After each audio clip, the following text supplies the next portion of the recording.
Coming up on Chasing the Natty, we're continuing our look at the biggest coaching changes in college football 2025, and today we'll be analyzing those that took place among the group of 5 schools. We've got a coach leaving his school after 20 years coaching there. We've got quarterback kingmakers set to dominate their new lower level conferences.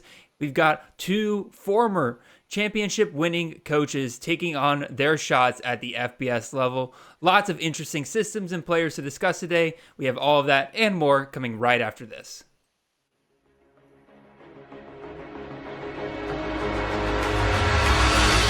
Sellers picks his way to the right and is tripped up, reaching for the end zone. Touchdown. What a start. Give it to Reed, and there he goes. Nobody's going to catch him. Touchdown. It's caught. Jeremiah Smith. Touchdown, Ohio State. The legend grows. This is Chasing the Natty, a college fantasy football podcast.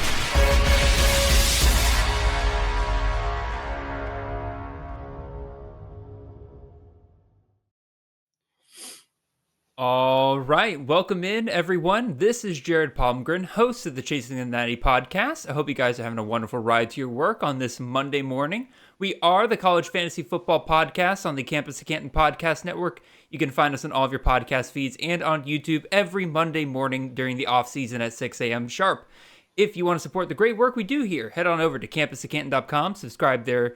With any of our phenomenal tiers, we have content ranging on all sorts of college football games, whether it's college fantasy, Devies, Campus of Canton leagues, college IDP, college DFS, underdog best ball. Really, if you play it, then we've got content, whether that's tools, rankings, pretty much everything you need to succeed. In fact, right now, if you want to support the show even further, you can go and sign up for one of our yearly membership tiers. And when you do so, make sure you use the promo code NATTY, N-A-T-T-Y, to get 10% off on your yearly membership. Again, that is promo code NATTY, N-A-T-T-Y.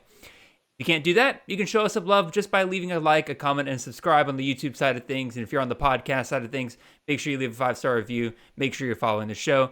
Not only does that show us support, but also shows the entire game of college fantasy football in general a ton of support. If you have any further questions or just want to get in touch for whatever reason, you can find me in the show on Twitter. I'm at CFF_Jared.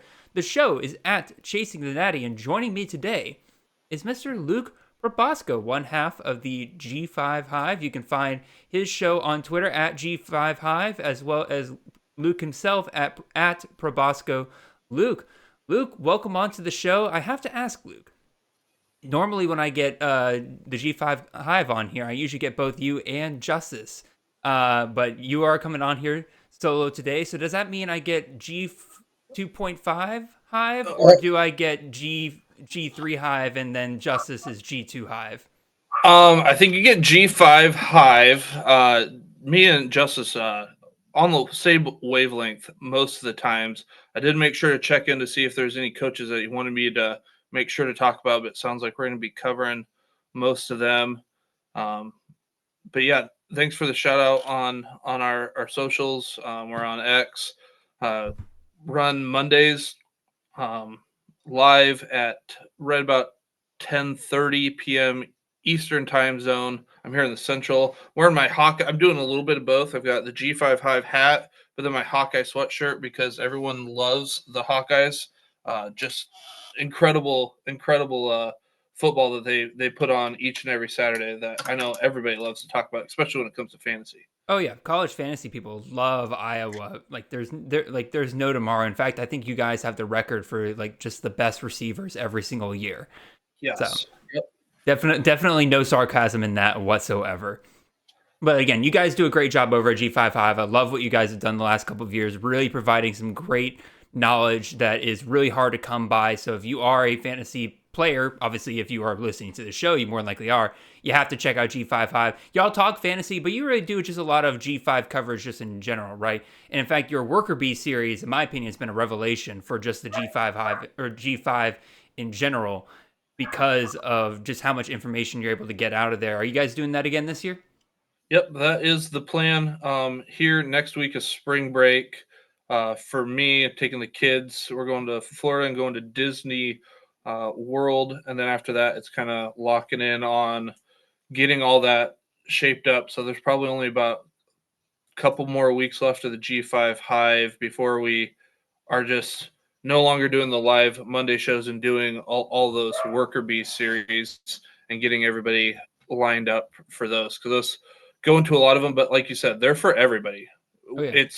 It starts with like football, but then you can glean some fantasy stuff from it, and then you can glean if you like to do betting and prop bets in this, of knowing the defensive side of the ball, and okay, is it going to be a shootout? Is the linebacker group really young? Kind of thing. So you can kind of take it a lot of different angles. So that's probably the best part. So come at it with that football angle, but then you can kind of glean a lot of anything else that you want to from it. Off the top of your head, how many teams did you interview last summer? All of them. Every single G5 team got a representative?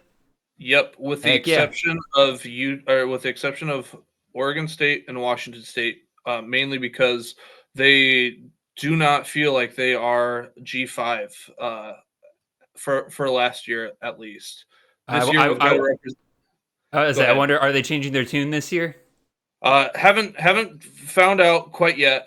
We've got some candidates lined up. We also have someone to represent Delaware and Missouri. Is it Missouri State? Yes. Joined in this year, so we've got representatives for them lined up, and it's just at that point, it's just figuring out what can we do with our schedules and fitting them in, because we have to do a lot of them at night, and we like to keep everybody's weekends, and then it's like mid-April when everybody has theirs, and then it's just a fury of interviews all the time. Interviews, editing, all that jazz. It's nuts. I mean, I struggle to get 2 shows out per week whenever I'm doing like in-season content. I can imagine what the mad dash is like for you. To give people an idea of like what kind of information they can get out of it, because I really do want to hype up this series that you and Justice do. It is a phenomenal stuff. Off the top of your head, what was one of your favorite pieces of information that you got out of those interviews last year that nobody else was really talking about before the season started? Oh man. I think people were starting to come around on the Mario Anderson at Memphis, Hunter Watson being the quarterback at Sam Houston, talking about it was Noah Smith. Everybody I think was hyping up in the fantasy space, but he was not going to be the number one. So that was kind of one of those like kind of more so watch outs. I think it was just Ohio, kind of weird, especially I know Justice was big on Ohio and what they could do. But I think those were kind of some of the highlights there. And I think it's mainly like which teams were going to kind of pop off. And Sam Houston was on our radar as one. Liberty was one that we weren't so sure that they would be able to pop off. And so it was, there was a lot there. But tune in. Get a lot of great info on kind of who's showing out and maybe who's not showing out, but who the coaches want to show out. I know that's something you talk steady drum beats, or who are the coaches letting talk to the media, things like that. You'll get some of that information there too. All righty. Well, with that being said, again, check out Luke and Justice's stuff over at the G55. Let's start talking about some of these coaching changes. Luke, we got 10 really big ones that we're going to talk about here. And if we have some time at the end, we'll touch on a few more honorable mentions. I know there's one specifically that you are highly interested in that I'm interested to hear you talk about, so we'll try to fit that one in as well. But let's go ahead and swing on over here. And our first coach we'll be discussing here today is one Mr. Tim Albin, former head coach of Ohio, now the head coach over at Charlotte. Albin has been with Ohio. I didn't even really know this. I knew I knew that he had been with Ohio for a while. I didn't realize he'd been with Ohio for dang near 20 years. He's been the offensive coordinator from 2005 to 2020, and then only has been the head coach for the last 4 years here. And I think it's kind of shocking. I didn't really ever think of Charlotte as the kind of program that would be able to pry away a long-time figure in a school like that. And so to me that was kind of shocking here, but now he's headed over here to Charlotte. For those that just need a reminder, some big names that we can think of when it comes to Tim Albin over the last several years, both as him as a head coach and offensive coordinator. Parker Navarro, obviously this past year, he was a top 20 quarterback in points per game. Curtis Rourke, specifically his 2022 season, was great for fantasy. And then, of course, Nathan Rourke and his just absolute dynamite rushing in the 2017 through 2019 seasons. And then running back, guys like Anthony Tyus this past year, Seiya Ben-Gura in 2022 to 2023, Demontre Tuggle in 2021, and then back in 2018, AJ Owlett was pretty phenomenal as well. And then at wide receiver, Coleman Owen this past year, Sam Wiglis in 2022, Poppy White in 2018. A little bit up and down with the receivers, but for sure has had some guys pop off here. So, Luke, what do you think about this shift for Albin going from Ohio over to Charlotte? What can we kind of expect here? Well, what's shocking, though, that, getting a tenured coach out of the MAC, MAC had one of the least amount of coaches being sniped or coaching changes, only 8 in the MAC, but brings in OC Todd Fitch in 2024. He was the LSU senior offensive analyst 2021 through 2023, Ohio State offensive analyst. I'm just thinking it's going to be a run first approach. I'm looking, you got your stats there. I'm looking at the last 5 seasons as football changes and whatnot. Just what can I look at and glean from the last 5 seasons? And his teams have averaged 27 points per game. They pass 43.03% of the time, which is like 28 passes, versus running 56.97% of the time, which is like 37. I'm going to want the running back in this system. Over the last 5 seasons, the RB1 has averaged 66.85% of the running back rushes, which gets you really close to that 1,000 yards at 977, 9 touchdowns, 19 receptions, 169 yards. That's going to put you right around 16 points per game in full point PPR leagues. And that's just the last 5 seasons. And that's, not too far off there from the RB1 total that you have there from, his career. So I think we're going to want that running back one, and they're going to get a dominant amount of the touches. Yeah, and thanks for pointing this out, Luke. I forgot to mention this. For those of you who are watching on the YouTube side of things, you can see his Albin stats from this past year. I usually just try to keep only one just this past year to kind of give people an idea of what to expect here. But again, obviously, like you said, Luke, there have been some up and downs over the year, and running backs have been very phenomenal for Albin in the past. And shoot, Anthony Tyus was off to a really strong start last year. I'll have to check exactly where he was halfway through the season, because he was doing absolutely phenomenal before Parker Navarro just completely took over in the second half and just kind of ran away with it. Yeah, based on what I'm seeing here, where'd he go? I just had Anthony Tyus. Where are you at? There he is. Yeah, he was RB 19 through week 5 and was still top 36 RB halfway through the season. He kind of fell off a little bit towards the end of the season there. I think there's some injuries involved there. But yeah, you're right. The running back is definitely the best place to look here. And given what we've seen, based on what I'm looking at with this depth chart here, the running backs that were there have cleared out, right? Cartavius Norson, Hashawn Wilson, Kelman, Stokes, they're all gone. Like that room's just completely cleared out after Bogey's left. The guy I have my eye on is former 4-star running back Donald Chaney being added to this room. With this room kind of clearing out, you're getting a former talented running back here coming in. I think as of right now, again, obviously things can change with spring reports and everything. We'll adapt our strategy there, but he's the guy I have my eye on right now. Are you in the same mindset, Luke? Yeah, as of right now, and like you said, when we talked about the Worker Bee series, we'll see what our contact there is seeing at practice, but that's where I'd start right now. And then the other major thing with Albin, as I kind of mentioned at the top here, is that when he has a dual threat quarterback, they can just put up some monster numbers. I'm trying to pull up just this past year. Obviously, Navarro finished really well with the season. He had himself, let's see here. He had like 18 rushing touchdowns. 13 rushing touchdowns in the regular season, 923 rushing yards. And then let's go back to Nathan Rourke. who was a much better rusher than his brother Curtis. Yeah, Nathan Rourke here, 919 yards and 12 touchdowns during the regular season. 2018, we're looking at, where are you?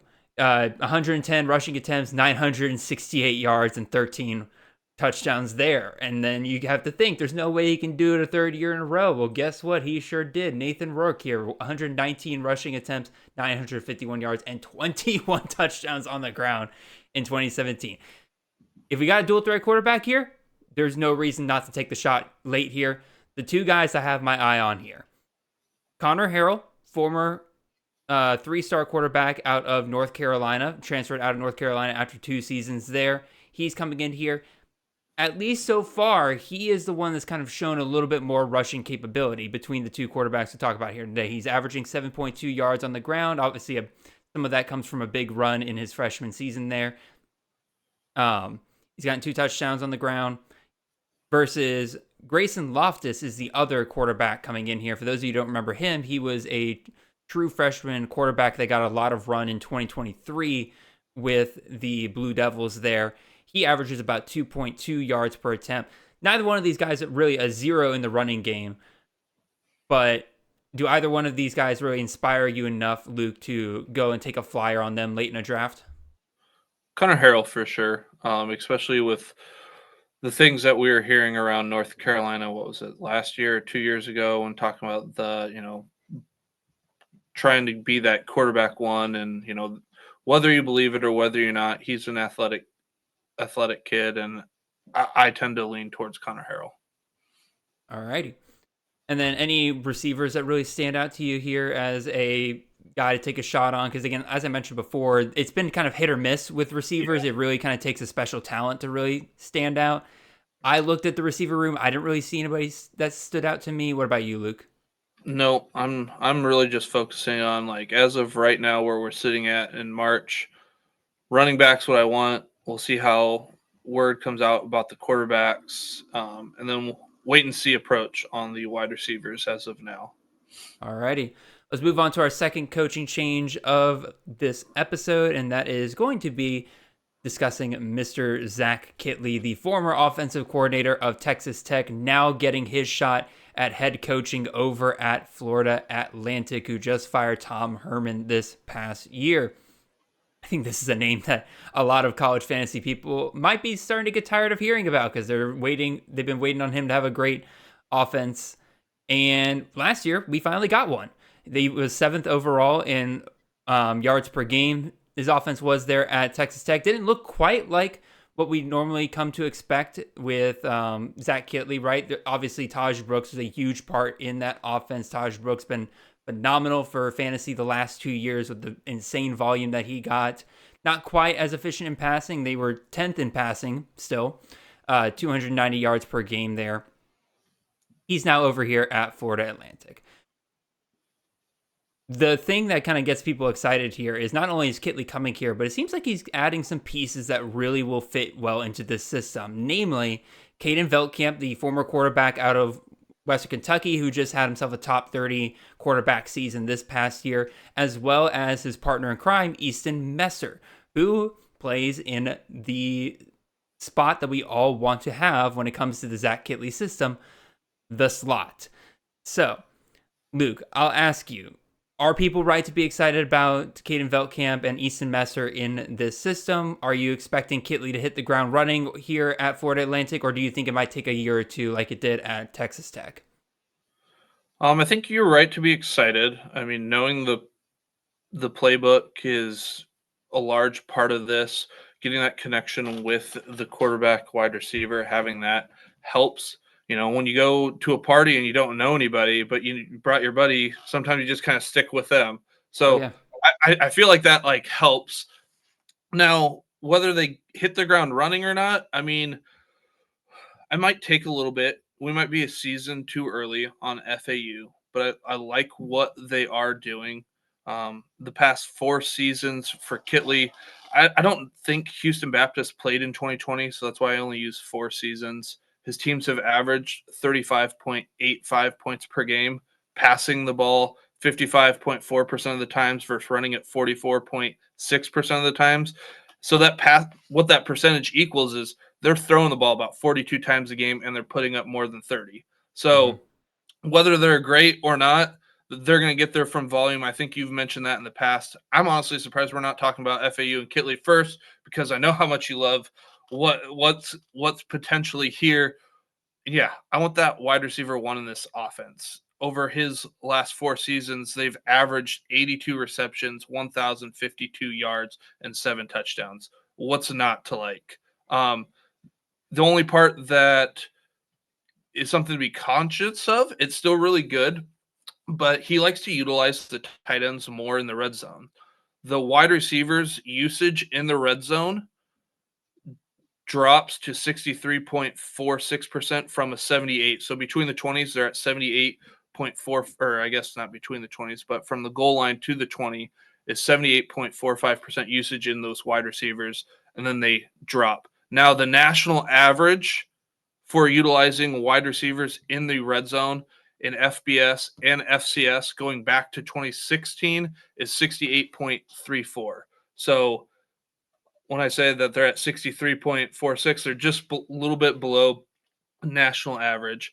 And that usage, that 15% drop that we see is they're inside the 20s. And when they do get inside the 20s, we talk about wanting that slot receiver, but their targets are more towards the out wide when they're inside the red zone than they are with the slot. So if you take that slot guy, this is where you're like, hey, are we too excited? That slot guy, they have to make those touchdowns happen outside the red zone. They're going to look for the tight ends and the outside guys when they're inside the 20s. Fantastic information on that, Luke. I didn't even really know about that, so I'm really. But it makes sense, right? Because even look at Jared Stearns, right? Jared Stearns' phenomenal season in 2021. He had 1,500 yards in the regular season, but he only had 12 touchdowns. Now, I'm not going to sneeze at 12 touchdowns here or anything like that, but you would think a receiver that's getting, 1,500 yards in any year is probably pushing like 15, 16, 17 touchdowns, right?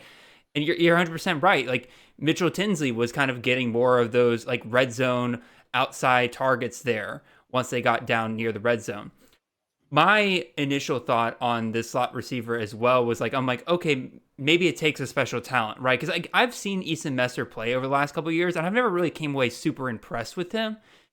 But I was thinking to myself, like, oh, well, like it took a special talent like, Jarrett Stearns or, Josh Kelly. Like they really were a step above what you would normally get out of this receiver room. Then I went and looked at the advanced stats, and I compare Messer to Stearns, and they're really not all that different. Stearns, like yards after catch was about 7.1 yards after catch per reception. Messer's about 6.6. Messer actually beats Stearns in that regard. Stearns has Messer's averaging almost 10 yards downfield versus Stearns was averaging about 5 yards downfield his whole career there. And I really look at Stearns's season in 2021, it really was just entirely based off volume. And so that leads me to the question of like, okay, can I then expect Messer to get that volume? And given how people are drafting him, he's going in the 3rd round of drafts at this point. You have to assume like, okay, he better be like high above everybody else in that room to like count on that volume. And here's the thing, I look at that rest of that receiver room and I do not see anybody else that really stands out there. Damian Alford, coming in from Utah, formerly of Syracuse as well, he kind of scared me a little bit, but I think I saw something recently that he might not even end up at Florida Atlantic. So yeah, I mean, I say full steam ahead on Messer. It's a year where there's not a lot of known production at wide receiver, so you might as well shoot for a guy that has 130 target upside. Yep, I mean, take a look at the spring reports, and like you said, the steady drum beats what you want to keep look at, but honestly, it doesn't matter. I think if FAU doesn't have a great season this year, volume is going to be king. Do the touchdowns matter? They help, but it's not a sticky stat. And if you're getting the ball as much as those slot guys get the ball in Kitley's offense, I don't know if it matters. I would agree 100%, especially in a PPR league. Like I would say there's literally zero reason not to target a guy like Messer just for the upside. So And if you're drafting them in the third round, you said they're going in. He's going in the third round of supplementals, or he's going in the third round of like drafts. of best balls. I mean, that's pretty much probably like drafting him at the ceiling. That's probably your wide receiver one. So you're hoping that you get what you want out of him. Oh, yeah, no, for sure. What about, real quick before we move on here, what about running backs here? Obviously, Taj Brooks has been phenomenal the last couple of years for Texas Tech. It was kind of a step away from what we expect out of Zach Kittley, given what he did at Western Kentucky and Houston Baptist the years before. Do you think that's a permanent change, or do you think that Kittley kind of goes back to what he was doing before at Western Kentucky and Houston Baptist? I personally think he goes back to what he was doing because I look at this roster, and again, I don't really see anybody that stands out as somebody that Kittley wants to feature. But again, maybe that changes over the next couple of weeks as spring camp goes along. What do you think? I think it goes back to kind of the Western Kentucky type feel. When you look at his last 4 seasons, I mean, he was definitely more so on that like air raid side at Western Kentucky. And then it was about 50-50 at Texas Tech. But then in 2024, it was 41 pass plays to 36 pass play, or to 36 rushing plays. So they're still kind of pass heavy. So I think I think that's where he wants to be. That's where his comfort is. We're all human. We go to what's comfortable, and that's what we want to be. So I think he continues to go there. Like I said, in his last 5 years, 55.4% pass versus 44.6% run. Taj Brooks was special. I don't know if that will be repeatable. His running back one had at Western Kentucky in 2021 had 617 yards. The next year, first year at Texas Tech, 691. And then full on Taj Brooks, back-to-back 1,500 yard seasons with double-digit touchdowns. Yep. I think it's going to be much more. Your running back one's going to get you 600-700 yards and 6 or 7 touchdowns on the ground. All righty, let's move on to our third coaching change of the video here. Let's talk about Mr. Phil Longo, the former offensive coordinator out of Wisconsin. Before that, he was the offensive coordinator at North Carolina for 4 years. Before that, he was the offensive coordinator at Ole Miss. And then before that, he was the offensive coordinator at Sam Houston for 3 seasons, where he is now going to be the head coach. This honestly, again, this kind of took me aback at first. I didn't realize Phil Longo was really looking for a head coaching job, but once I figured out that Sam Houston's really where he got his start, this makes all the sense in the world. Obviously, for those of you who need just a quick reminder, some big names that have come out of Phil Longo over the last couple of years. No quarterbacks at Wisconsin, unfortunately, but at North Carolina, Drake May and Sam Howell obviously had some phenomenal years there with the Tar Heels. And then before that, at Ole Miss, Jordan Teamu was great under Phil Longo. Running backs, really, in my opinion, is like the key piece for the Phil Longo offense. Like, we can talk about the slot receiver here in a second, but man, I don't know if we've really, outside of 1 year, we have not missed at the running back position for Phil Longo over the last couple of years. Tobby Walker this past year had a great run in the middle of the season. Braylon Allen in 2023, Ty Chandler in 2021. Michael Carter and Javonte Williams destroyed people for 2 years there in 2019 and 2020. Scotty Phillips back when Phil Longo was at Sam Houston.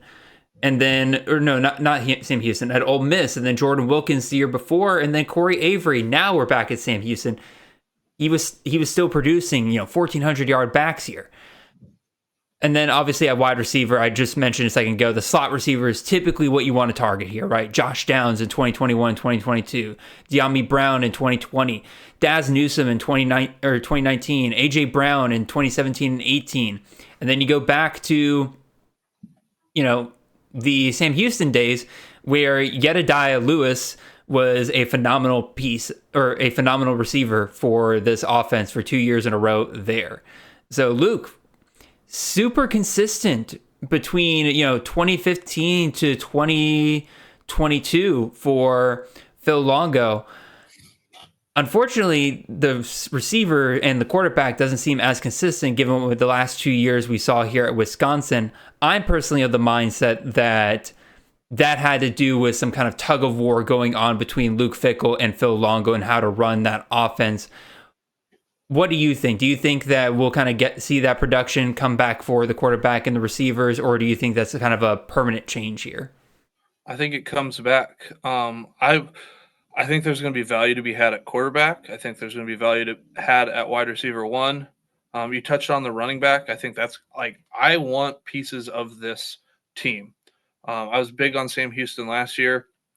I'm kind of interested to see how this goes. They bring in an OC Zach Patterson. He likes to run the ball, but what the word on the street is that this team is shooting to be very similar to what they were in 2014 through 2026 under Phil Longo. What does that mean? I don't know. It's a mixed bag. They had run heavy. They had air raid. It's all mixed in. I think it's just kind of coach talk of like, hey, we're going to do this. And then when you look at the stats, it's all over the place. So I'm just kind of like looking at this. His teams over the 8 seasons that I'm talking about with North Carolina, with Wisconsin, and then the 3 with the Bearcats. And Ole Miss. I'm not counting those ones in this one. It's just because I usually just look at the last 5 seasons and just kind of see what trends are there. But then once I'm like, okay, if they're going back to Sam Houston ball, what did that look like? So I kind of like split up like here are these 5, but then what if I mix in those? So that's how I kind of broke that up. And they're gonna, if I'm looking at what he did in 2014 through 2016, along with what he did at North Carolina and Wisconsin, they're going to pass the ball 46% of the times and run the ball 53% of the time. So they're still going to pass the ball 33 times, 34 times. Their teams average 35.24 points per game. That's nice. You like to see that. Eric Froton, shout out to Eric Froton and the 30-30 guys. That's what you like to see. Points over 30, pass attempts over 30. Quarterbacks have averaged 3,104 yards passing, 26 touchdowns, 7 interceptions. Now, if you want to say, well, so that one's good. And then wide receivers average 72 receptions, 990 yards, 7 touchdowns. That's roughly 15 fantasy points a game. Now, when I'm looking at the running backs, this is where I kind of want to look at the difference between Sam Houston and North Carolina, Wisconsin. When he was at Sam Houston, his RB1s handled 44.59% of the running backs carries for 1,178 yards and 13 touchdowns on average. That's a 3 years. That's a pretty good average. That gives you 25.28 fantasy points per game. His RB2s were giving you about 15 fantasy points per game. So oof. RB1, RB2, like, I definitely want the RB1. I don't hate getting the RB2. When you look at UNC and Wisconsin, the RB1 averaged 54% of the RB carries, so that's more than that was at Sam Houston, and averaged 958 yards and 9 touchdowns. So less yardage, a little bit less touchdowns, but that got you 19.12 fantasy points per game. So that's going to get you around the same. It doesn't matter where he was. Give me the running back here. And again, the wide receivers, I think, bounce back. Quarterbacks bounce back. Give me all parts of this Houston offense. Yeah, I think there's a lot to definitely be excited about here. I think there is just a little bit of questions regarding who those people are going to be, right? I think probably the easiest one, in my opinion, is the running back position, right? I was kind of concerned about, like, DJ McKinney was maybe still here, and then they're bringing in Elijah Green, and I'm like, okay, I don't really know out of those two who's going to do it, because McKinney looked great last year for Sam Houston, but he's gone.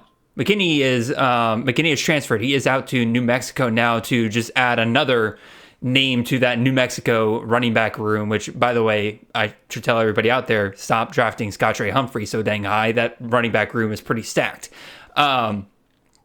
Anyway, that leaves the room wide open for Elijah Green. And Elijah Green worked with Phil Longo back in his time at UNC. This absolutely feels like Phil Longo reaching out to Elijah Green, being like, hey, man, sorry it hasn't worked out at Indiana over there, but like, hey, come to me, man. I'll give you 200 carries on your final senior year here, and you remember how great, how great I treat my running backs and everything like that. We're going to send you out on a high note here. So I think Elijah Green's absolutely worth drafting in drafts. My only concern is I don't think Elijah Green's a particularly great running back, so I don't think you're going to really see him be explosive even at the CUSA level, but that's something to figure out later. Quarterbacks, Luke. Hunter Watson's back for another year here. He got an extra year because of the community college ruling here. Phil Longo also brings Mabry Batower. I guarantee you I did not say that correctly with him. Batower is a former 4-star quarterback that was with Phil Longo at Wisconsin. Is this Hunter Watson's job to lose, or do we think Batower has a legit shot at getting the job here? I think it's Hunter's job to lose. I'm actually going to put a name in front of Batower, and that's the Mabry. I think he could, if he's able to handle his business, I think he could make it a hot seat for Hunter Watson. And I'm a Hunter Watson truther. I was talking about him last year. I think he even wrote about him there on Fantrax, talked about him. I really like Hunter Watson to have the job at the beginning of the season, but Mabry is going to be a name to watch. And then when it comes to that running back position, Mabry Batower is his full name. That's what I was talking about. Okay. I thought you were talking about a different guy here. I'm like, hold up. No, yeah, Mabry Batower. So we're talking about the same guy then. Yep. Sorry. Okay. No, you're good. I was confused. I'm like, is there another guy named Mabry on this? No, it's all good, man. Yeah. And then another guy too. You talked about in the running back room. Just put the bug in the ear, and we'll hear when we do the Worker Bee series to hear how the drum beat sounds. But Jarian Parker, he should be a true sophomore coming up from Southern Illinois that will be on the team. I think he might have the number 2 position. Maybe it'll be the number 3, but I think it'll be the number 2. I think he will be a name to watch. All righty. What about wide receivers here, Luke? As we finish up this talk about Phil Longo here, obviously, again, we discussed the names like, Josh Downs, De'Ami Brown, A.J. Brown. A lot of guys in the past have worked out well for this Phil Longo offense, but there's not really anybody here that's clear-cut as the guy here for Sam Houston coming into 2025. Noah Smith, Simeon Evans, and Ife Adie all move on. Evans in the portal, Smith and Adie are out of eligibility. The name that kind of sticks out to me is a name that first was made popular by your podcast last year with Sam Houston, that is Quavez Humphreys. He returns, but last year he mostly played on the outside. Now, it's not unheard of for an outside wide receiver to lead the Phil Longo offense. De'Ami Brown did it in 2020. And it's also not unheard of for Phil Longo to just move his best receiver into the slot. So that's kind of my thought, is maybe Humphreys kind of earns that honor. Are there any other names that you would say to keep an eye out for at the wide receiver position for Sam Houston? Not as of right now. I'm really excited to just see how Longo utilizes the quarterback and changing that system of what they had and moving players around, because I think Longo does a really, really good job of putting players in the best chance to succeed. And what do I have here and what can work? So, yeah, I like Humphreys.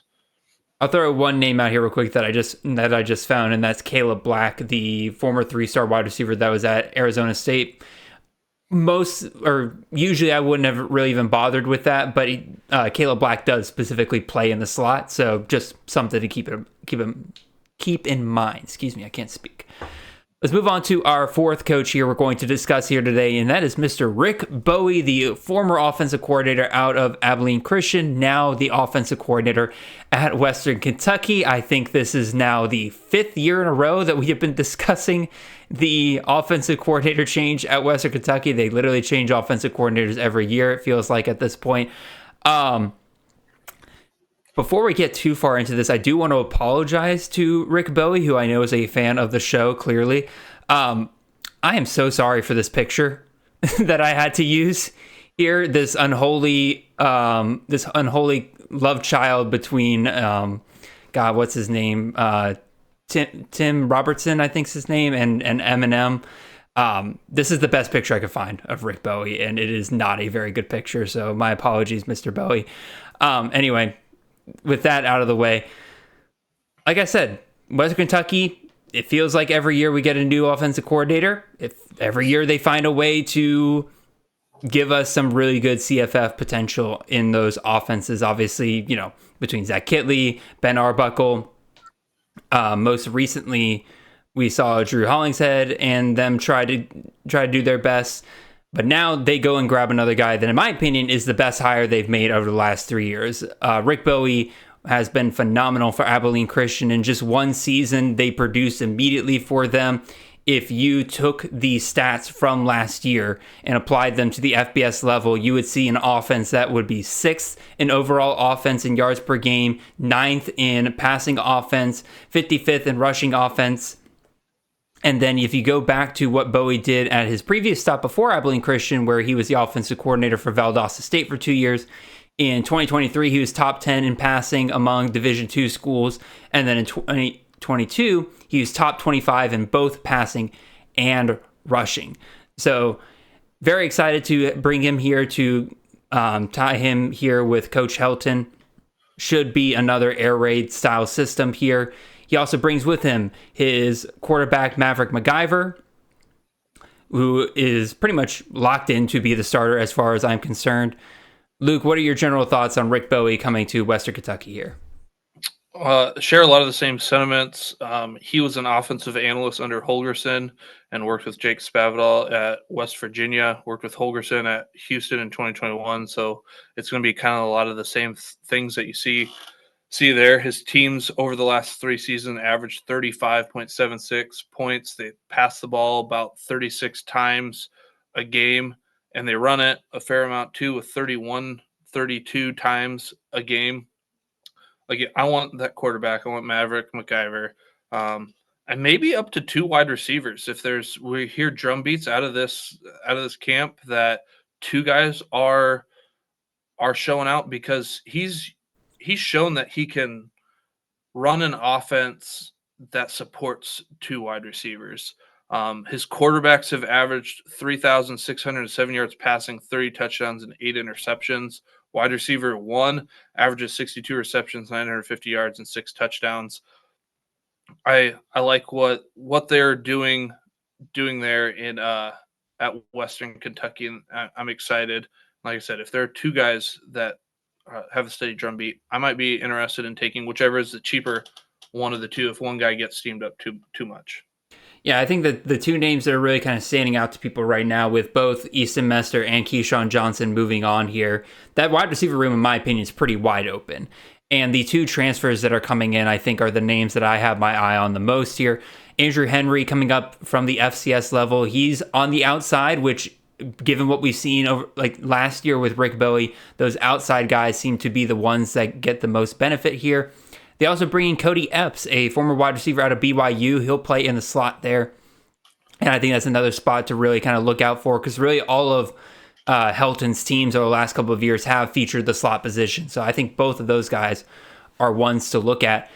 The running back position, Luke, I think is the most interesting one here, because we haven't really gotten a clear answer on what Bowie's answer at running back is, right? He was more committee-centric in his approach at Valdosta State, although Jamar Tompkins and Seth McGill in 2022 had some solid years, despite them splitting a lot of the carries. They both had over 750 yards in that season. But then this past year, man, with Abilene Christian, Sam Hicks, man, 1,338 yards, 14 touchdowns in his 14 games there. Again, if you split that up into a per game fantasy points basis, that would have been good for RB16 last year. Now, again, I look at this depth chart, and if Elijah Young was still kicking around here at West Kentucky, I'd be like, I'd be heavily interested in him, but he's gone, and then there's nobody else that really stands out on that depth chart, in my opinion, at this point in the season. Again, maybe that changes once we get into spring camp and stuff like that. But what about you, Luke? Does anybody stand out to you as a potential Sam Hicks 2.0 here? Not right now. I mean, you talked about that 1,300-yard season. Well, the 2 seasons before that, the leading rusher had 417 yards and 7 touchdowns and 871 yards and 7 touchdowns. So it's like, I'm not going to bet on the outlier. Granted, it's only 3 data points, but I would say, like, yeah, how much can you call it an outlier when all 3 of them show different things? so it's like, I don't know. It just seems to be best case scenario is that, and I don't know if that's what I'm hoping for, a new coach to come in and perform up, like, here's my peak performance right around year 1, especially with the transfer portal and kids leaving and coming in response to that. So I'm not too worried about running back right now. Now, if we get word that they're gonna run the ball a little bit more, there's somebody showing out, we can see that Bowie will give that running back the work, and in the CUSA, we'll take it. Oh, absolutely, 100%. And again, I'm looking at the depth chart, some names here. Do any of these names get you excited? Lavelle Wright, the transfer from Austin Peay. Not right now. Jalen Hampton, Dallin Ponder. I could be making up names for all you know, Luke. No, I haven't dug too deep into the depth chart, but we'll find out soon enough. All right, let's move on to our 5th coach of the day here. And this is, I'm going to really talk about 2 coaches here, right? Because as with any head coaching change, right, you're going to see a head coach come in and a offensive coordinator come in here.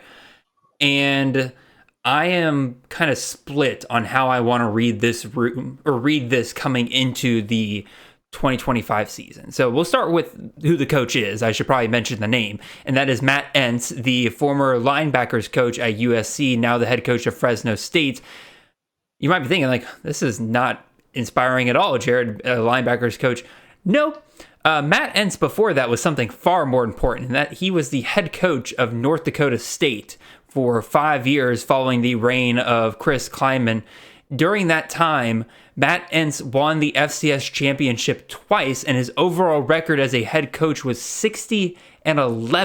And before that, he was defensive coordinator at North Dakota State University since 2014, so he's been with that program for a long time. Suffice it to say, from a pure football perspective, I think this is a great hire by Fresno State. They hire somebody that's proven they really know how to win. And let's be real, the jump from the top of the FCS to the Mountain West isn't really as big of a jump as we would normally kind of expect here. Now, I also want to discuss his offensive coordinator that he's bringing in. That's Josh Davis. He's a former offensive coordinator at South Dakota the last 2 years. Again, now moving over here to Fresno State. There's some differences in their approach, and my thought process is one of 2 ways, right? Matt Entz, as we see here, knows how to win. He has a specific way he likes to win. He likes to run the ball. He likes to kind of split things up, keep his guys healthy based on his performances during North Dakota State, right? His running backs have been committee hell at his time in North Dakota State. The highest running back share that we saw during his 5 years there at North Dakota State was 23.9% of rushing attempts. Wide receivers, forget it. 63 was the highest target total a wide receiver got under Entz while he was head coach at North Dakota State. Now, again, Entz is a defensive guy. How much does he really have control over the offense, right? How much of that is really his fault? That's a great question. I think we'll get that answer this year, but I also think a guy like Entz, similar to a guy like Kirby Smart, when he first got to Georgia, had a very specific way they wanted to win and maybe sometimes take a little bit too long to adapt on offense. Meanwhile, Josh Davis is kind of on the same page as Matt Entz. Both of them had phenomenal rushing attacks at the FCS level, and if you took that into the FBS level, they would be great.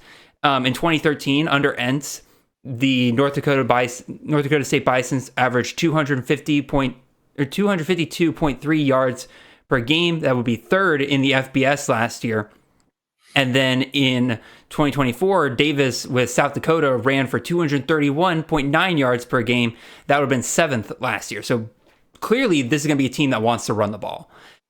Thing is, if you look at his running backs under Matt Entz, their running back one averaged 9 fantasy points per game versus Josh Davis. There was no committee. He had himself a clear bell cow back in Travis Theus here. and he was averaging 22.73 fantasy points per game last year. That would have been good for RB10 at the FBS level. So I'm torn what to do here, Luke, because I think running back is the place to target here. Again, we can talk about quarterback here in a second. I love Bryson Donaldson. I think he's phenomenal. I think it's him or bust at the running back position here. If you have to take a shot at running back, you have to take a shot at him. I'm not going after Elijah Gillum. I'm not going after Rayshawn Luke here. Donaldson really just outperforms the rest of this room, right? If you look at his yards per attempt last year, Donaldson has 6.3 yards per attempt compared to Gillum's 3.8 and Rayshawn Luke's 4.1. Yards after contact per attempt, Bryson Donaldson averaged 4.86 yards after contact per attempt versus Gillum had 2.2 and Rayshawn Luke had 2. And then breakaway percentage, Donaldson had the highest again at 34.8% versus Gillum's 13.6 and Rayshawn Luke's 26.1. I think Donaldson's clearly the best running back in this room.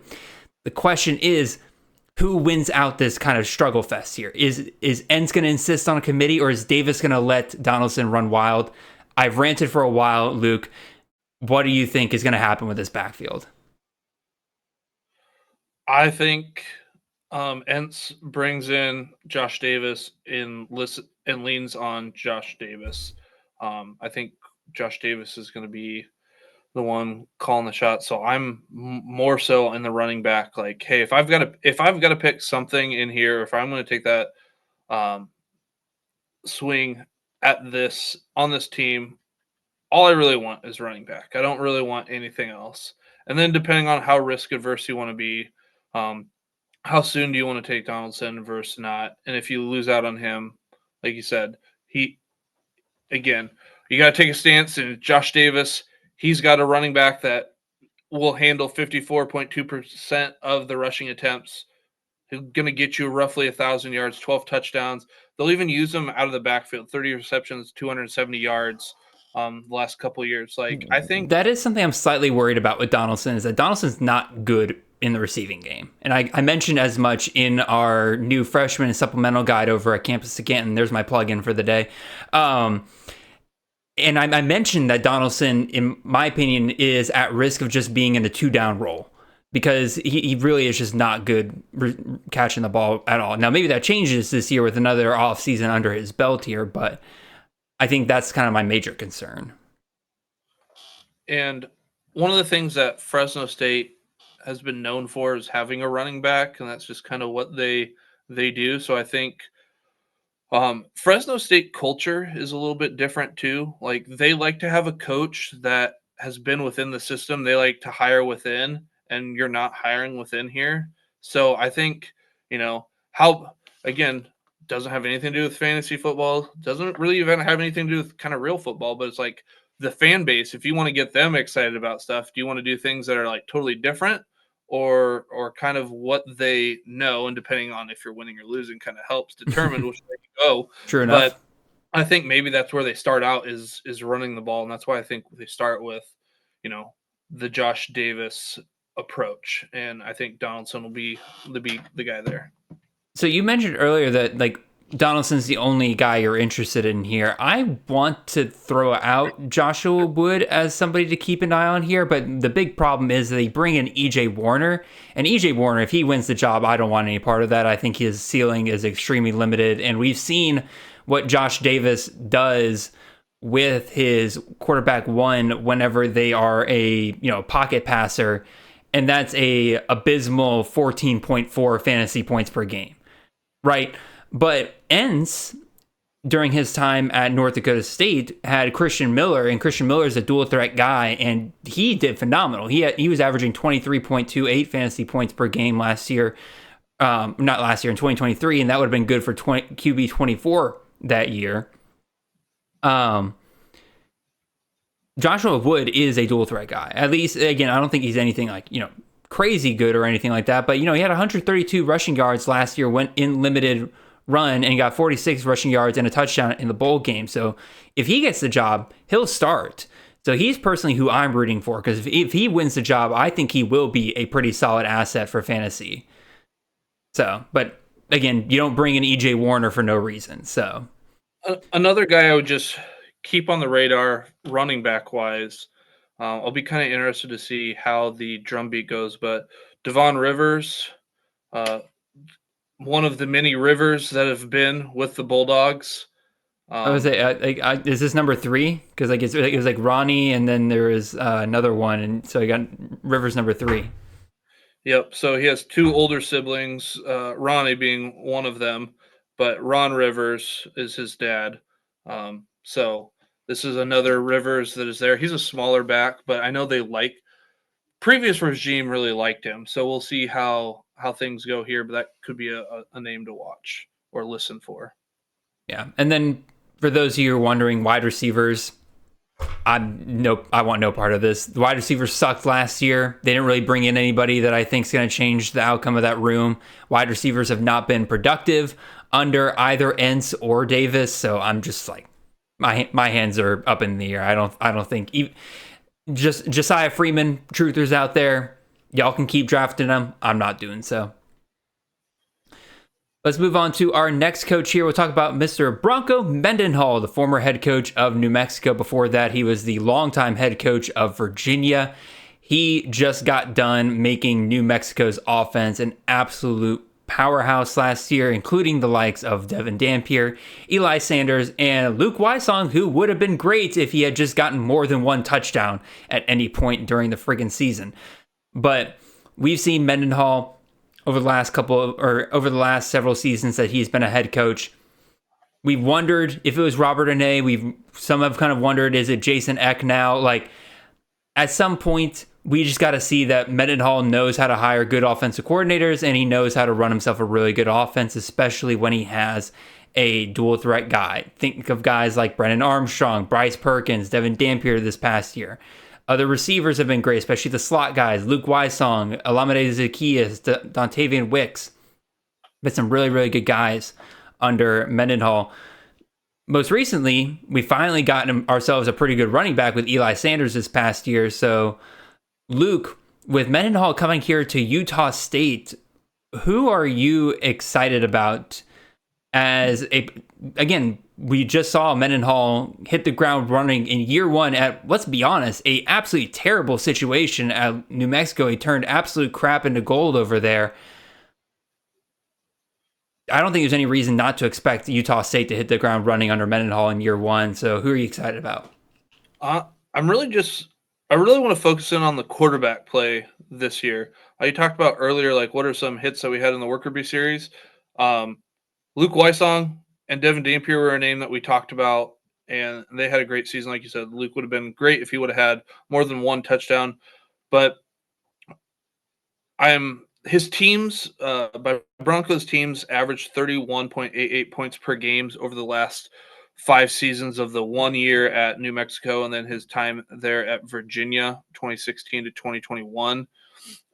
Pass the ball 50.95% of the time, or 36. So again, that 30-30 ratio, you like that. They run the ball about 34 times per game, which is 49.05%. But he likes to use the quarterback if he's got a mobile one, and Bryson Barnes is a mobile quarterback. We saw what he did there towards the end. That's an understatement.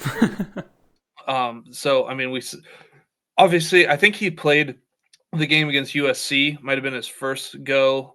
Second start. Obviously, wasn't expecting like a great year or a great game from there, but other games he was pretty good.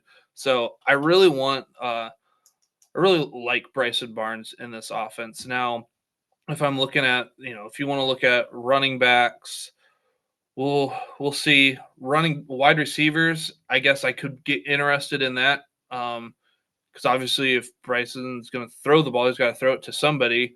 The wide receiver ones in a Bronco Mendenhall offense over the last 5 years, like I talked about at New Mexico and Virginia, averaged 76 receptions, 918 yards, but only 3 touchdowns. Kind of like what we saw with Luke. There wasn't a lot of the touchdowns. So you get the volume, 76 receptions. You're getting over those 100 targets that I know you like so much. So getting about 1,000 yards. You could interest me in whichever wide receiver kind of comes out of the woodwork or that they really like there at Utah State with Bronco. I think that's the hard part when you get a new coach in. It's like, okay, whatever you knew, I don't know if you can lean on that. You got to kind of adapt.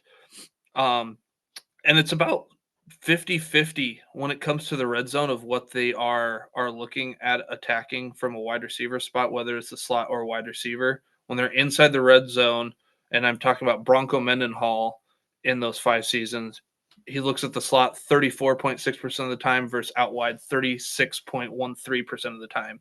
Mm-hmm. Now, going from goal line to the 20, inside the red zone, they're looking to throw the ball 76.72% of the time. And I'll refer to what I mentioned earlier. The average is 68.34% of the time. So they're going to look to throw the ball when they get into the end zone. And I think, quarterbacks running the ball, it's like, hey, it's not open, I'm going to tuck it and go. Who do I want to talk about here first? Do I want to talk about Barnes, or I want to talk about Hystera? I'll go Barnes real quick, because I'm shocked that Bryson Barnes is not higher in people's rankings so far. I've gotten him in 3 out of 4 best balls so far. I've got him ranked as the top 10 quarterback coming into the season, so I'm willing to go higher than where I've been getting him. I've been usually getting him around like the 11th to like 13th round in drafts so far this year. And I see a lot of the names that kind of come off ahead of him. And don't get me wrong, a lot of great quarterbacks this year, a very deep quarterback class. But I don't think there's really much higher ceiling than a dual threat quarterback in a Bronco Mendenhall offense. And I'm just like, it's driving me nuts, because we saw a pretty good chunk of Barnes last year, right? Again, we saw him start 5 games. The only bad game he had, like you said, was against USC. Every other game was, 30 fantasy points, 26 fantasy points, and he just went nuclear the last two weeks of the season there, rushing for over 185 yards in both of those games. He was hitting 40 plus fantasy points in both of his last 2 games. Now, do I think he'll do that every single week here? Probably not. But that was in a Blake Anderson style offense that doesn't really typically work with a dual threat quarterback. Imagine him now in an offense that is more geared towards what he is able to do. I think Barnes is going to be fantastic this year. Wide receiver, I'm personally going after Hystera, Jack Hystera, with Kyrese White's out of eligibility, Otto Tia transferred out, Grant Page transferred out. There's really nobody else or Colby Bowman's also out of eligibility. Nobody else really that kind of stands out here. We could make insert Robert Freeman the 4th joke here. But I think Hystera is the guy that I'll be aiming at here. He plays in the slot. That's typically where, Mendenhall sees his 100 target guy. Like you said, it's a bit more up in the air about how many touchdowns I can expect there, but I'm taking shots on Hystera late. At running back, I mentioned earlier that Eli Sanders kind of broke the mold last year in terms of, Mendenhall having a pretty clear RB1. Miles Davis comes in from BYU. Could be a guy that benefits from stepping down in competition here. Is he a guy you might take a late shot on in a draft, Luke, or am I kind of stretching here? I mean, sure, if you want to. I think, honestly, Sure. the quarterback's going to take a lot of maybe what you want, and you might just get disappointed. But if it's a late flyer, I mean, go ahead. I really want the quarterback, and if that happens to be Bryson Barnes, that's mainly who the eggs I'm gonna put in my basket. Alrighty. Let's move on to the guy that will be replacing Bronco Mendenhall at New Mexico, and that is Jason Eck, not Jason Beck, the guy that's going to Utah to be the offensive coordinator, but Jason Eck. Jason Eck is the former head coach of Idaho. He has been their head coach since 2022. Before that, he was the offensive coordinator at South Dakota State during some of their was it their championship runs? I think it was right before their championship runs. Regardless, Eck's been doing pretty well with the Idaho Vandals over here. Some notable quarterbacks over the last couple of years. Jack Lane was pretty good under him last year during his limited run. Jack Lane now follows Eck to New Mexico. That's probably a starting quarterback here. Giovanni McCoy did really well under Eck in 2022 and 2023. Running backs definitely up and down, very season to season based on what they kind of have in that room. But Anthony Woods had himself a phenomenal season in 2023. So there is a possibility of there being a number 1 guy here in this backfield. And then really, I'd say the cream of the crop for this offense over the last couple of years has been the consistent production we've seen from the top outside wide receiver for this offense. In 2022 and 2023, Hayden Hatton had himself some great games here. 109 targets in 11 games in 2022, 1,200 yards, 16 touchdowns. Phenomenal season there. Followed it up with 131 targets the next year with 1,235 yards and 9 touchdowns. And you might think, oh, well, that's just Haddon being really good at the FCS level. Well, very next year, Jordan Dwyer comes up, 135 targets, 1,204 yards, and 12 touchdowns in 14 games. So seems pretty clear that the outside wide receiver is going to get a lot of love. You can also go back to X time at South Dakota State, where the top outside wide receiver got plenty of love. Maybe not to this degree, but they are typically the number one guy for that offense. So really the names I'm looking out for here, with Eck now the head coach over here and running this offense for New Mexico. Obviously, Jack Lane, I think, will be pretty interesting as the top quarterback there. He's not really a rusher too much, but he can run, so that could be interesting in the Mountain West. And then former Iowa and Kansas State wide receiver Keegan Johnson.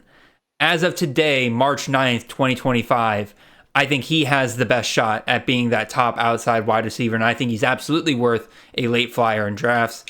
Luke, what do you think of this offense? I think they're going to run the ball. I think they're going to run the ball a lot. Eck, a former offensive lineman himself, offensive coordinator, brings over Luke Schleissner. Will be his first season as the OC there, but he spent 2022 through 2024 as the OC and quarterbacks coach for Eck at Idaho. Prior to that, he was with South Dakota State, where he worked under Eck as the wide receivers and passing game coordinator. Jason Eck's teams average 32.28 points per game, and they run the ball heavy. About 37 times versus passing it 26 times. So they're going to want to run the ball. I'm interested, like you mentioned, though, in that wide receiver one, because while they're not throwing the ball a lot, they're really efficient. The wide receiver one has averaged in that time with Idaho, 71 receptions, 1,056 yards, 9 touchdowns. So you're getting about 15 points per game in a 1-point PPR league. Mm-hmm. RB1s have averaged 47.09% of the rushing attempts, a little over 1,000 yards rushing and touchdowns, and get you 15.5 points per game. When they get into the red zone, they look to run the ball more than they do throw the ball. They're going to throw the ball 58.3% of the time. And again, the national average for FCS and FBS is 68.34% of the time. Mm-hmm. So I am interested in the wide receiver, like you mentioned. Iowa, like the idea there of Keegan Johnson, but I want the running back there first and then take a shot on wide receiver. Now, who the running back is, we'll see, and I'm going to listen for that drum beat. That's if I'm going to take a shot, I think that's where I want to take a shot at first. See, I think going after the running back, in my opinion, will be a mistake here, especially like where I've seen Scott Trey Humphrey go off in drafts so far. Like I've seen him get taken as high as the 3rd, 4th round. Let me see where he went in this industry draft. He went 8th round in this industry draft. I still think that's personally too high. Because, like, yes, if you go back to 2023, right, Anthony Woods, 207 rushing attempts, 1,117 yards, 16 touchdowns in 12 games. That'll do. That's fantastic. Love that, right? But then you look at his other 2 years, right, under Jason Eck, the top running back got 151 carries. That was Anthony Woods again in 2022, 875 yards, 3 touchdowns, right? And then this past year, Nate Thomas was the number one running back. He only got 101 rushing attempts. Now, granted, he only played 8 games. So again, you're probably looking at still a cap of 151 rushing attempts, right? It's not a foregone conclusion in my mind that this is going to be a number one back. Now, they do bring in a guy like Scott Trey Humphrey, who was a clear number one back at Montana State. I don't think you bring in a guy like that unless you're planning to use him, obviously. But you also have this same team bringing in a guy like Deshaun Buchanan, who this past year was RB3 for Idaho, but he was the most efficient, 7.2 yards per attempt. He's explosive. He's tied for the most number of touchdowns in that backfield last year. I don't think he's just going to sit there and not be used either. And then, as I touched on before, DJ McKinney, a guy we really liked at Sam Houston State, he's now part of this backfield. I think that he's going to want to be used as well. So, like, I think I'm personally leaning towards that this is going to be a committee. And none of these guys are really, unless they just run the ball an absolute crap load because they just have no good receivers. Because, I mean, that could happen when your best receiver is Keegan Johnson. I don't know. I'm personally off the Scottre Humphrey train as of right now, or just looking for a back in this backfield. You're off on at cost where he's going. I'm just saying, if I'm interested in anybody, I'm interested in the running back. Now, 2024, they use 3 running backs. It's going to be a committee. Thomas had 103 carries. Cummings had 97. Buchanan had 79. 2023, Woods had 206 to Romano's 109. Then they had another committee, 149, 91, 106 in 2022. But then in 2021, they had 240. This wasn't the staff in 2021. Right, but I'm talking about where they were. I got you. So you're talking about South Dakota State in 2021. Yeah. I got you. Yeah. So but like I 1,600 yards rushing, 18 touchdowns. I think if they have somebody there, they will do it. But they're going to lean for a committee. And if I had to pick one or the other to lean at first, I'm going to look at running back. Now, if it goes too soon, I'm out. I just find it interesting because, like, to me, the receiver has been the more consistent option the last couple of years. Like, even at South Dakota State, where it wasn't as prominent as what we saw at Idaho, like, I would say that I would aim for that first more than I would the running backs. So I guess, when you look at it, the last 4 years the last 3 years at, let me look at here. The last 3 years at Idaho and 1 year at South Dakota State, they had 1,000. So they've had 4 straight 1,000-yard receivers. So, I mean, I can see that. I'm just going to lean when you're passing the ball roughly 26 times a game and you're going to run it about 37 times a game. Playing the odds, I'm gonna go with. Do you have the target share numbers up over the last 4 years for the wide receiver one? Because, like, again, I agree with you that when you have only 26 passes per game, like, you better have a wide receiver that's going to. I just have the receptions when they're averaging 81.5 receptions. Gotcha. Because I'd be curious to see what that target share looks like. Because, like, yeah, I don't love going for like a receiver in an offense that's only passing 26 times per game, but like you said, one, if they're being hyper efficient like they have been, and two, like that one receiver's getting, 30-35% of the targets, like that's usually that'll do. So let's move on to our next coach here. That is Mr. Dan Mullen. After hanging out on TV for the last couple of years after being fired at Florida there, he is now the head coach at UNLV.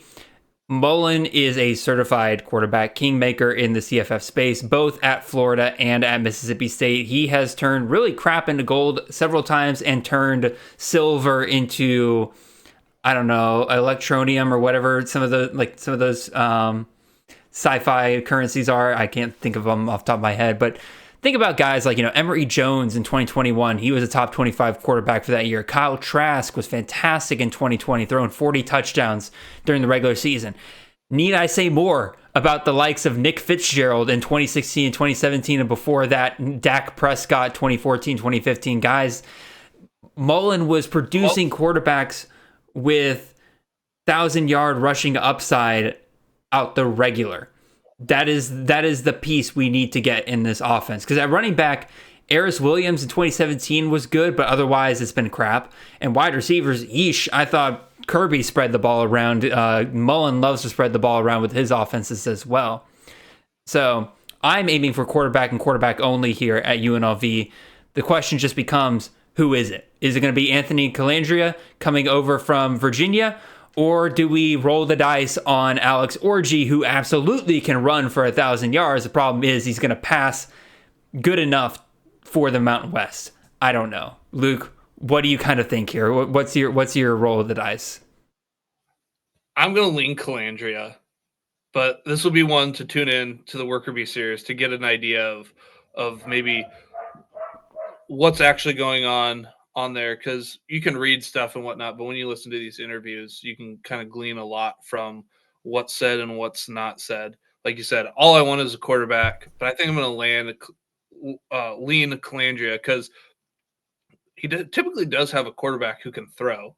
If I'm not mistaken, Dan Mullen did have Anthony Richardson and like refused to like utilize him in certain like didn't utilize him as much as he could have. I think this was before Anthony Richardson kind of had his starting year. That's when he went out. Well, because Anthony Richardson can't throw a football. Like you said, like that. Okay, so Alex Orji, is he gonna? We're kind of the same thing. So, but he also brought in Alex Orji, so it's not like he doesn't know what he's getting here. He brought in Anthony Richardson, doesn't know what he's not getting here. So fair point. I think I'm going to lean Calandria as of right now. In March, honestly, what I might be looking at is tight end here. They bring in the tight end Gums. We've been wanting Gums to pop off here, I think, for the last couple of years in fantasy. But when Dan Mullen gets into the red zone, his targets to the tight end bump up about 4%. The average red zone targets for tight ends, again, from 2016 on to today, FBS FCS is 20.73%. His is at 24.34%. So he likes to look towards the tight end when we get in there. So how much is that bumped up by the fact that he had one of the best college tight ends of all time in Kyle Pitts? I mean, that helps. It helps. That does help. But I agree with you. It's interesting in a year where there's not a lot of great options at tight end in terms of like counting on what came back from last year. Yeah, shoot, why not? If you're grabbing a third or fourth tight end in a draft, like why not take that shot? So I haven't heard a lot about Gums talk, and I know we're all trying to search for the next tight end. He might be one that I have on my radar, but like you said, I only want quarterback. Once we figure out who that is, then that's the one I want. But I'm going to lean Calandria as of today. Whoever it is, like if they announce it early in the spring or not, like they're going to shoot way up draft boards like as soon as that happens, right? Everybody's going to want a piece of a Dan Mullen quarterback. And again, both of these guys can run. It's not like we're sitting here like with the Fresno State situation where it's like either EJ Warner who can't run or Joshua Wood who can run. Like both of these guys will fit well into the system. I'm curious to see who comes out on top. Yep. Second to last coach that we'll be doing a deep dive on here today, Mr. Jimmy Rogers, former head coach of South Dakota State, heading over to become the head coach at Washington State, replacing Jake Dickert there. He's been with South Dakota State for 2 seasons, won the FCS championship in one of those years. He brings co-offensive coordinator Danny Frond with him. Last couple of years, Mark Gronowski has been great for them. Tons of rushing production out of his quarterback. Something to keep an eye on here, especially with Zevi Eckhouse being the quarterback here. He can run a little bit. And then the top running back for Jimmy Rogers the last couple of years has been great as well. I mean, Amar Johnson in 2024 was great. Isaiah Davis went absolutely nuclear in 2023. I'm personally wanting to look at the top running back position. I have been taking a couple shots late in drafts here for this. And then wide receiver, kind of hit or miss. Last year, Griffin Wild hit 1,000 yards, but the year before that, we didn't really see any top production out of wide receivers. So curious to see how that kind of works out. I personally lean towards it not being it because as much as I love my boy Josh Meredith, he wasn't very good last year. Trey Shackleford's their other top receiver coming back from last year. He wasn't particularly fantastic either, so I think they're going to lean towards spreading the ball around, and they're not really being a top-end guy for this offense next year, but who knows? Is that kind of how you read this room right now, Luke? What are you thinking? Yeah, I'm just really interested in the running back one at this standpoint. They're going to pass the ball 45.7% of the time, run the ball 54.3% of the time. They're running back one under Danny Froen because I look at him because Jimmy Rogers is more of a defensive background, being a linebacker coach in DC at South Dakota State and whatnot. So I definitely lean on Danny's track record. His RB1s average 50.86% of the running back attempts, average 940 yards, 11 touchdowns, 18 receptions, 135 yards through the air. Like, that's kind of whatever. But it turns out to be, in 1 point PPR leagues, about 19 points per game, which is nice. I mean, grant you're maybe not getting 1,000-yard running back, but they do happen to bring over 2 running backs. 3. With who's the other one? So it's Johnson, Voorhees, and Woods. All 3 of them come with them. Okay, so Woods, because I have Kirby down and Angel. Kirby's 5'11", 205. He was their number 3 last year, and then Angel Johnson was their number 2. He's 5'9", 192, both coming with them. So those are the 2 that I've got my eye on, as of right now. We'll kind of see how that transpires. This is kind of a room that if I happen to not get anybody, then I happen to not get anybody. I'm not like, oh, I'm out there flag planting. I want Washington State players. If you want to target the wide receiver, you said, you're probably not. They just move their guy inside and outside. So don't bother looking at, they target the slot or they target the outside guy. And then when it comes to the red zone, they don't favor one or the other. It's just kind of, it seems like they put their best athlete and just move them all around the field. Mm-hmm. Kind of like a CD Lamb type where CD's in the slot and then he's outside. They're just going to move their best guy around. The problem is, again, I look at this room, right? Like, there's like Carlos Hernandez is gone. He would have been great for that role. Kyle Williams is off to the draft. Again, you get guys like Tony Freeman, Josh Meredith, Trey Shackelford. Like, none of those guys really inspire. They haven't brought anybody in out of the portal, at least of yet. So maybe that changes after the spring here. But as of right now, like, I don't think there's anybody in that room that particularly says, hey, look at me, I'm the guy you can move around and, like, get mismatches with. So, out of the running back room, I personally have been taking some shots at Angel Johnson. I personally think that he's the one I'm willing to take the shots on. But, Kirby Voorhees, I think, is a worthy shot at the end of drafts as well. One of those guys is going to be 1,000-yard back this year. Heck, if they don't trust that passing game hardly at all, which would suck for Zevi Eckhouse managers, maybe they do just run the ball a crap ton. Maybe both of those guys end up doing pretty well. Who knows? So, last coach we're going to do a deep dive in on here is one Mr. Blake Anderson, formerly the head coach of Utah State in 2023. He is now the offensive coordinator at Southern Miss.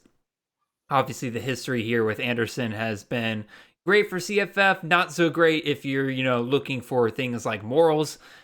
He was fired in 2023 for some off-the-field issues regarding sexual misconduct amongst his team. Before that, he was the head coach of Arkansas State for 7 years. He has been around, and he has been a CFF darling, really, especially at the quarterback and even more especially at the wide receiver position. His quarterbacks, guys like Logan Bonner in 2021, Lane Hatcher and Logan Bonner, whichever one was starting, they kept going back and forth due to injury. Whichever one was starting in 2019, 2020 was pretty solid was a pretty solid fantasy asset. And then Justin Hansen the years before that in 2017, 2018. But then, of course, the wide receivers are really who we want here more than anything else. Like Terrell Vaughn and Jalen Royals were great in 2023, Devin Tompkins in 2021, Jonathan Adams Jr. in 2020, then Omar Bayless in 2019. He's just been string of wide receiver after wide receiver that's been fantastic for CFF. He did also break his mold a little bit in 2022. Typically, you just want to throw Blake Anderson running backs in the trash, but Calvin Tyler surprised everybody with 200-plus touches in 2022, and he ended up having himself a really solid year there. So we'll see. I think it's interesting to kind of talk about what kind of offense we can expect here, right, Luke? Because you got Charles Huff. Charles Huff is known for heavy, heavy rushing attacks. All those great Marshall teams, guys like, Kalen LeBourne, guys like, oh my God, I'm forgetting his name off the top of my head, Rasheen Ali. Like, those teams were guided by Charles Huff and his philosophy. He loves to run the ball. Here's the thing. He brings in Blake Anderson to be the offensive coordinator here, and Blake Anderson is a very much an air raid style attack, and the wide receivers are the ones to own. I don't really know kind of which way that's going to fall with this offense. Maybe we get something in the middle here. I don't know. What I do know is last year in Charles Huff's final year at Marshall, he did hire Seth Dagey to bring an air raid style offense to Marshall to kind of change things up over there. So maybe we are going to rely on Blake Anderson, like a style of Blake Anderson offense here. Who knows? Luke, how do you think that's going to fall between Anderson and Charles Huff and their two different offensive philosophies?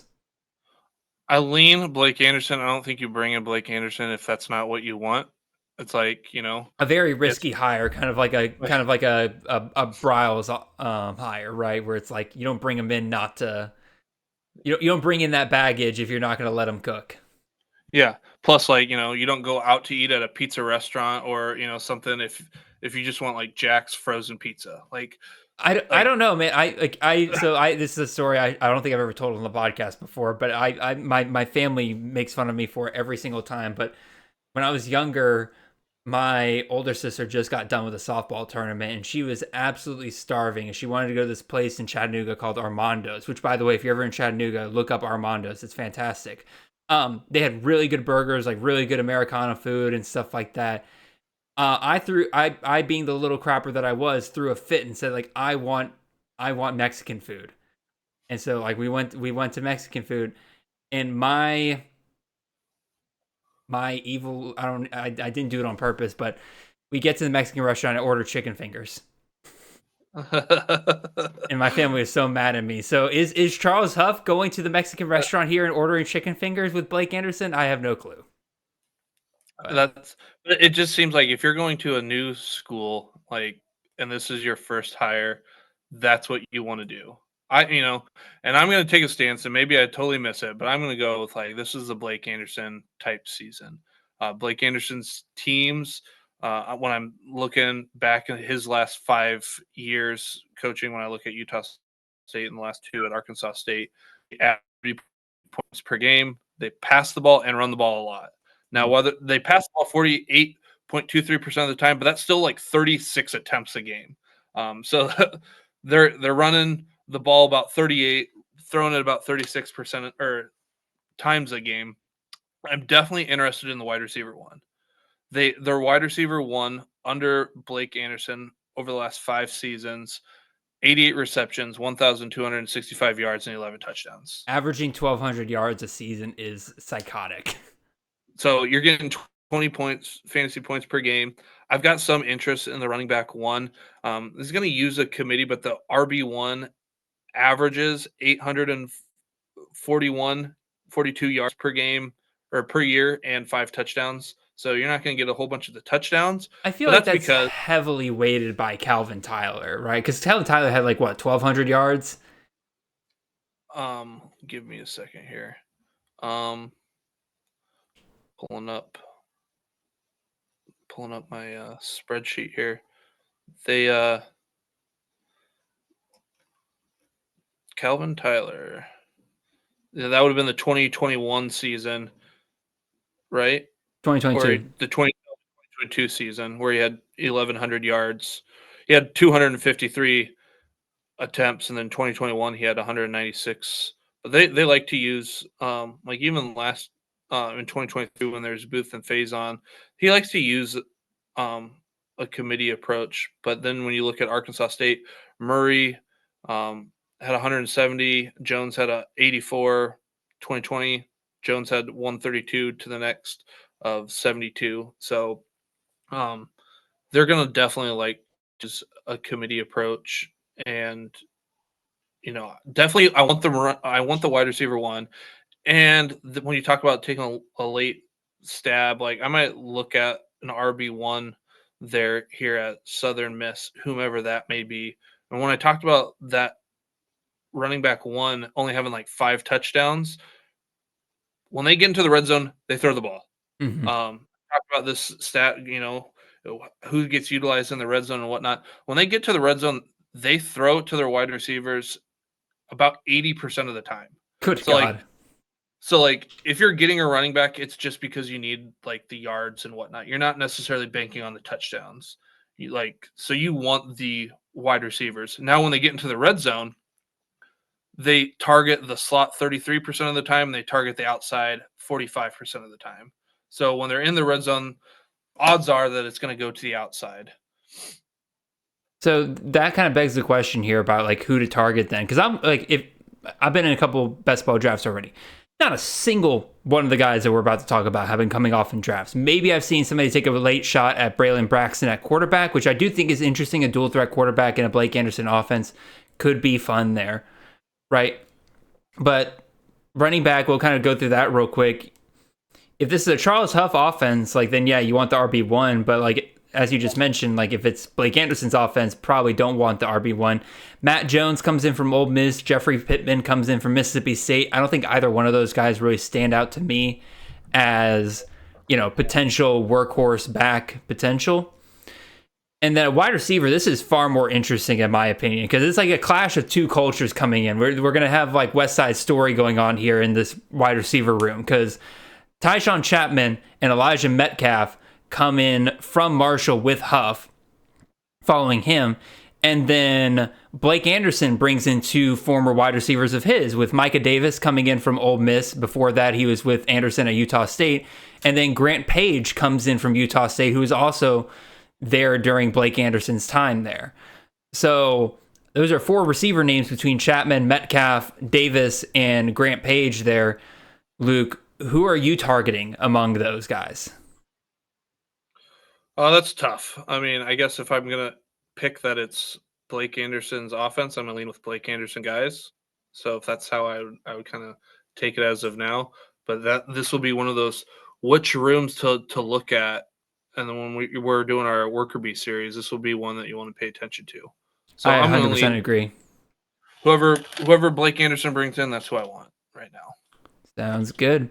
All right, that's the last of them that we're going to go on a deep dive here. We're a little over time here, Luke, but I know for a fact you really wanted to discuss Matt Drinkle, the former offensive coordinator from Army, or co-offensive coordinator from Army, headed over to Central Michigan. So I'll let you have the floor on this one. What are you so excited about here?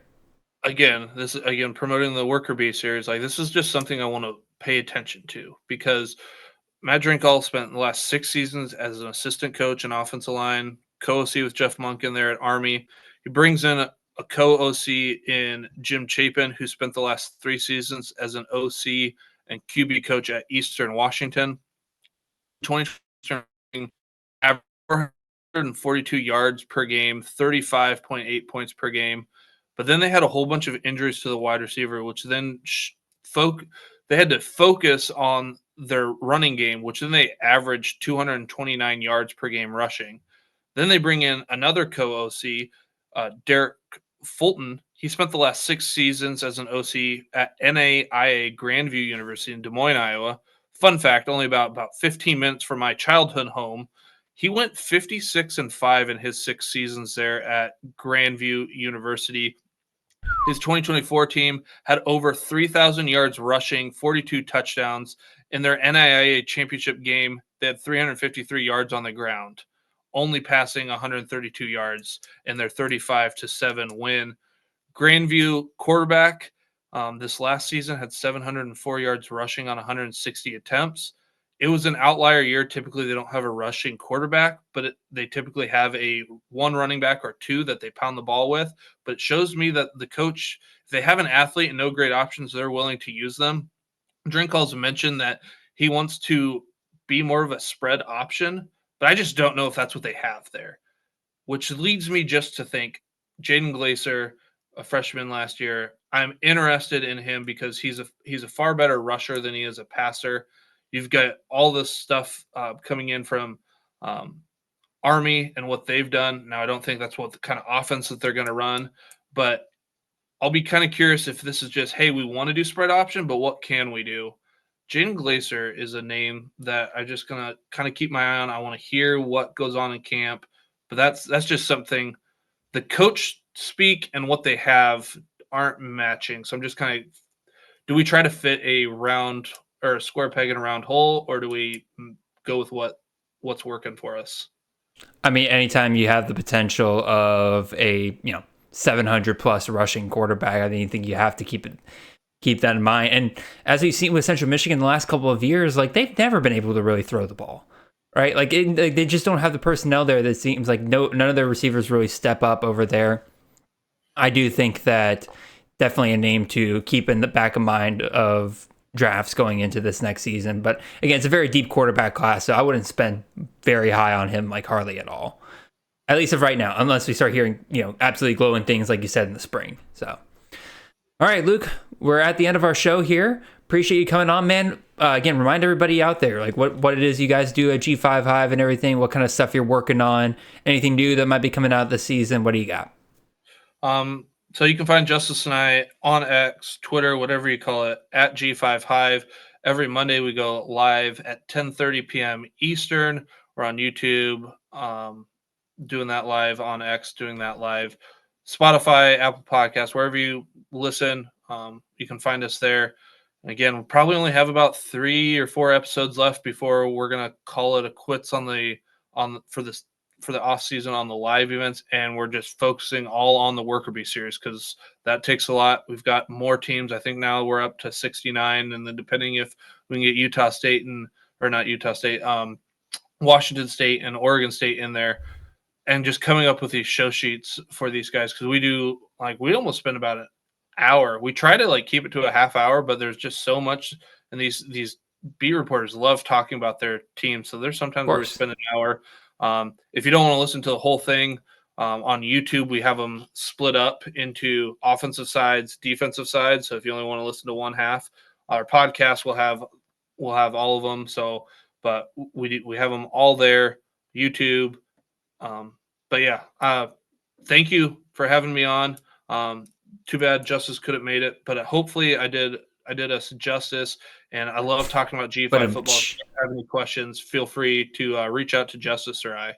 Yeah, no, it's always great having you guys on. Again, you guys are probably more knowledgeable about this level of football than I would say anybody that's not, actually actively working on a football team at this level, right? You guys have done amazing the last couple of years, kind of building up your knowledge base, building up your connections and everything. So again, I cannot recommend y'all's content enough. You guys do a fantastic job.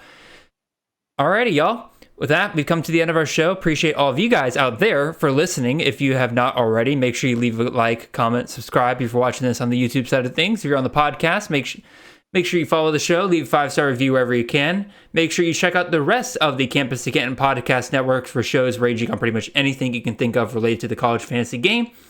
We'll see you guys back here in 2 weeks when we'll be breaking down a lot of the spring camp news that has been slowly but surely trickling out. Again, no CTN next week, as I will be officially moving into my new home, so I will need all the time in the world to get all of that set up. But I'm sure you guys will manage just fine without me. Go listen to the G5 Hive episode next week, and that'll cover you guys for the week.